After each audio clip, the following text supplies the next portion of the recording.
नमस्कार. महाराष्ट्रातील तमाम अंगणवाडी सेविका आणि मदतनीस अत्यंत धक्कादायक अशी बातमी समोर आलेली आहे. अंगणवाडी मदतनीस ताईची नोकरीच त्या ठिकाणी गेलेली आहे अशा पद्धतीची घटना एका जिल्ह्यामध्ये घडलेली आहे. नेमकी काय आहे ही घटना, त्याच्यामागचं कारण नेमकं काय होतं, अशा कुठल्या कारणामुळे जी नियुक्ती आहे तर ती रद्द झालेली आहे, नोकरीच गेलेली आहे त्या ठिकाणी मदतनीस ताईची, या संदर्भामध्ये तुम्हाला सविस्तर अशी माहिती या व्हिडिओच्या माध्यमातून सांगणार आहे. त्यासोबतच आपण देखील अंगणवाडी सेविका आणि मदतनीस म्हणून कार्यरत असताना अशा पद्धतीने बनावट किंवा बोगस कागदपत्र जर दिले तर कशा पद्धतीने नोकरी जाण्याची वेळ येऊ शकते हे तुम्ही स्वतः डोळ्यांनी बघा, म्हणजे तुमच्या लक्षात येईल की किती गंभीर असते शासन आपल्या कागदपत्रांसंदर्भामध्ये. त्यामुळे कधीही चुकीची माहिती देता कामा नये. वजन आणि उंचीच्या बाबतीमध्ये किंवा इतर वेळी आहाराच्या बाबतीमध्ये आपण अनेक वेळा असं बघितलेलं आहे की खूप चुकीच्या पद्धतीने माहिती ही पोषण ट्रॅकर ॲप्लिकेशनवरती भरल्या जाते. त्या संदर्भामध्ये आयुक्तांनी सुद्धा मागे खूप कठोर निर्देश दिलेले होते. आता ही जी बातमी घडलेली आहे ती खरंच थोडीशी धक्कादायकच आहे असं म्हणायला काही हरकत नाही. कारण की नोकरीसाठी आपण सगळ्या बहिणी जे तुम्ही बघितलं असेल प्रयत्न करत असता आणि हातची जर नोकरी गेली तर किती दुःख होतं माणसाला हे त्या व्यक्तीलाच समजू शकतं.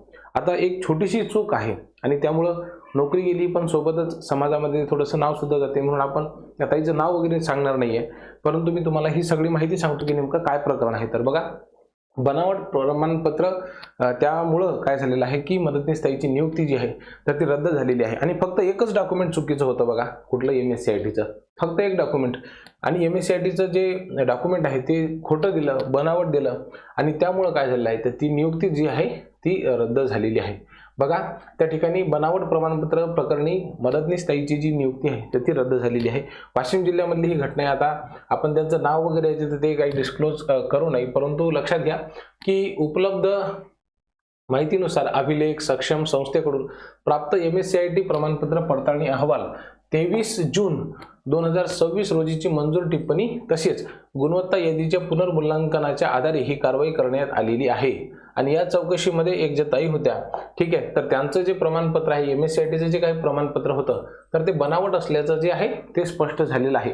आणि त्यामुळे या प्रमाणपत्राच्या आधारे त्या मदतनीस ताईच्या पदासाठी जी काही अतिरिक्त 2 गुण मिळालेले होते, बरोबर आहे, म्हणजे तुम्हाला माहित असेल की वेगवेगळे सर्टिफिकेट जे असतात तर त्याच्यासाठी मार्क मिळत असतात. 10वीचे वेगळे, 12वीचे वेगळे, ग्रॅज्युएशनचे वेगळे, आणखी दुसरे जे निकष आहेत त्या सर्वांचे मार्क मिळतात. MSCITचे सुद्धा मार्क मिळतात. तर MSCITचे 2 मार्क मिळवण्यासाठी त्यांनी काय केलेलं होतं, 2 मार्क मिळवण्यासाठी त्या ठिकाणी चुकीचं किंवा बोगस प्रमाणपत्र हे दिलेलं होतं आणि त्यामुळे नेमकं काय झालेलं आहे की ही जी नियुक्ती आहे तर ती रद्द करण्यात आलेली आहे. हे ठीक आहे, हे तुम्ही सर्वांनी लक्षात घेतलं पाहिजे. आता पुनर्मूल्यांकन केल्याच्या नंतर त्या संबंधित पदासाठी जी काही पात्रता होती तर त्या संदर्भामध्ये ते अपात्र झाले डायरेक्ट, आणि त्यामुळे त्यांनी प्रशासनाच्या ही गोष्ट निदर्शनास आणून दिली आणि त्या ठिकाणी प्रशासनाने सुद्धा सांगितलं की हो, ही नियुक्ती बोगस आहे, ही नियुक्ती चुकीच्या पद्धतीने झालेली आहे, जे कागदपत्र दिलेलं आहे ते सुद्धा चुकीचं आहे आणि म्हणून त्या ठिकाणी नोकरीच त्या ठिकाणी गेलेली आहे. आता बघा बरं, अशा पद्धतीने आपण थोडंसं काय करायचं आहे की जर आपल्याकडे बोगस प्रमाणपत्र असतील तर ते कधीच द्यायचे नाही. ठीक आहे, बनावट प्रमाणपत्र तर चुकीने सुद्धा द्यायचे नाही. आता किती म्हटलं तरी बघा बरं, आता समजा हे अशा पद्धतीने जर बनावट चुकीचे कागदपत्र जर समजा दिलेले असतील आणि ते जो नियुक्ती आदेश जो काही प्राप्त झालेला होता तर तो नियुक्ती आदेश काय करण्यात आलेला आहे, रद्द करण्यात आलेला आहे. आता अशा पद्धतीने जर घटना घडत असतील चुकीच्या पद्धतीने तर नोकरी तर गमावणं म्हणजे साहजिकच आहे, परंतु यासोबत दुसरी महत्त्वाची गोष्ट काय होते की नाव खराब होते, बरोबर आहे की नाही व्यक्तीचं, किंवा असं झालं होतं.